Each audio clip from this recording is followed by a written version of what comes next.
आज का टॉपिक क्या था? अब जो पूछेंगे फटाफट जवाब देना है। आज का टॉपिक क्या था? केंद्र का डिफिनीशन।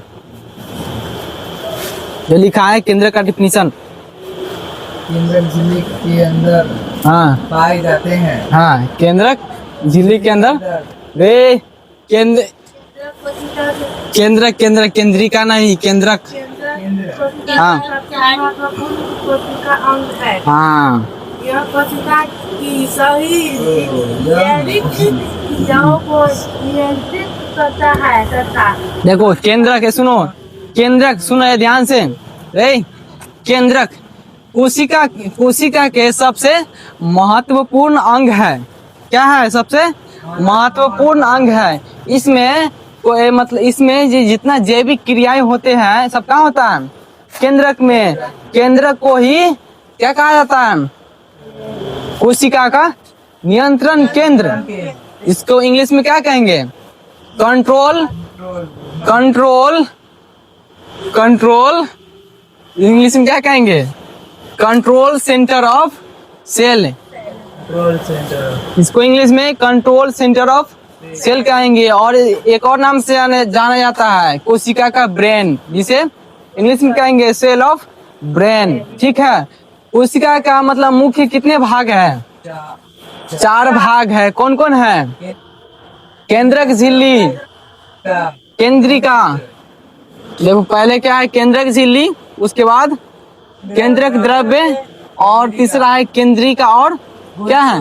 गुणसूत्र। अब देखो केंद्रक झिल्ली, केंद्रक झिल्ली इसमें कहाँ दिख रहा है? ये बाहरी जो परत है ना, इस बाहरी परत, इसका नाम क्या है? केंद्रक झिल्ली। केंद्रक झिल्ली। अच्छा, उसके बाद क्या है? केंद्रक द्रव। जो ये सब जो दिख रहा है रेड कलर के सब दिख रहा है ना, उसको क्या कहेंगे? केंद्रक द्रव। केंद्रक द्रव्य। अच्छा, और देखो ये क्या है? केंद्रिका। केंद्रिका देखो किसको कहेंगे? कहाँ गया केंद्रिका? ये देखो केंद्रक है ना, केंद्रक के अंदर देखो ये दिख रहा है ना, छोटा सा गोलाकार हो, मतलब इसको गोलाकार, सघनकार, मतलब कई आकार होता है। इसको नाम क्या है? इसका नाम केंद्रिका। केंद्रिका। और लास्ट पॉइंट क्या है?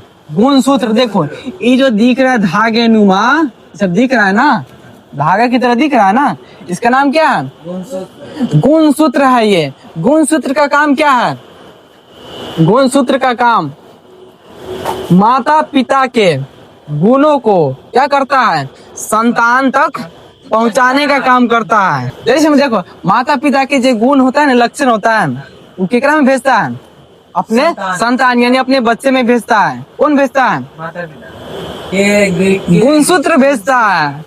अच्छा, एक मनुष्य में गुणसूत्र की संख्या कितने हैं? 23। एक मनुष्य में गुणसूत्र की संख्या 46 है ना? हाँ। लिखा है यहाँ। जनन कोशिका, शुक्राणु एवं अंडाणु। शुक्राणु एवं अंडाणु। शुक्राणु किस में होता है? नर में होता है। मनुष्य में तो होता है, मनुष्य के बाद है। मनुष्य में नर, नर यानी मेल। शुक्राणु समझ में आता है? शुक्राणु किस में होता है? नर यानी मेल में होता है। अंडाणु किस में होता है? मादा यानी फीमेल में होता है। ठीक ना? ये क्या कहता है? X x. बताओ ये किस में होता है? एक्स एक्स किस में होता है? मादा। किस में होता है रे?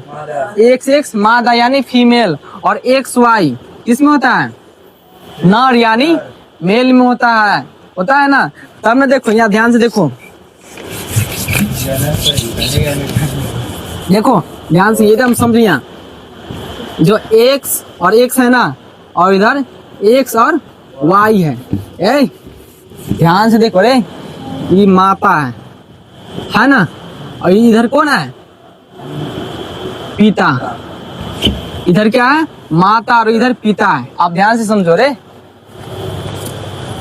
देखो हाँ, चलो यहाँ देखो, यहाँ देखो, ये एक्स एक्स कौन है? माता है ना, और एक्स वाई कौन है? पिता है। ये दोनों का जब मिलन होता है ना, तो देखो ए में से कौन आता है? एक्स। और ए में से, जैसे यहाँ देखो, इसमें से एक्स आया और इधर से एक्स आया, तो बताइए लड़का जन्म लेगी कि लड़की?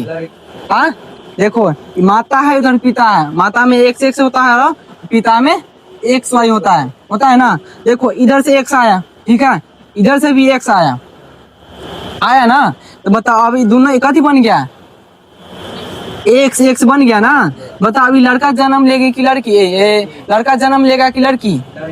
हाँ, अगर डबल एक्स आएगा तो लड़की, ठीक ना। अगर डबल एक्स आए तो लड़की यानी फीमेल। अच्छा अब बच गया ई एक्स और ये बोला वाई। अब बताओ लड़का जन्म लेगा कि लड़की? एक्स वाई आ गया तो लड़का। समझ में कुछ आया? हाँ और आया कि ना। माता में एक्स एक्स होता है, पिता में एक्स वाई, यानी फीमेल में एक्स एक्स और मेल में एक्स वाई। अगर ए में के एक्स और इधर के एक्स मिल गया तो लड़की, और इधर के एक्स और इधर के वाई मिल गया तो लड़का। अच्छा बताओ ये जैसे माता पिता है, ठीक है, ये दोनों के मिलन से बच्चा जो होता है ना, पता है ना। अच्छा बताओ लड़की जो होती है, लड़की तो बताओ एमे ये लड़की जो होती है तो ना कोई कोई ना होता है बदमाश सास हो गया या फिर ससुर ना कहता है कि पुतोहे में पुतोहे निमन है, तो ये है कहता है ना। ये बताओ केकर गलती है में? एक पास तो ये है एक्स एक्स है, लेकिन एक बेटा के पास कथी है एक्स वाई है, तो ई जे चाहेगा से ना होगा रे। एक पास तो ये है ना। ये तो एक अपन एक्स देगा तो इधर एक्स ई दिया तो लड़की हुआ, फिर एक पास एक्स है, ये है मतलब एक्स एक्स है, वाई है ये ना है इसके पास, तो फिर भी ये कथी देगा एक्स और ये देगा वाई। अगर ये खाली वाई दिया, ये वाई खाली देगा ना तब लड़का होगा, जहाँ ये एक्स दे दिया तहाँ कथी हो जाएगा लड़की। तो लड़का और लड़की को मतलब जन्म देने में किसका महत्वपूर्ण भूमिका है? हाँ पिता, पिता के अंदर से जो आएगा वही कथी होगा तय होगा।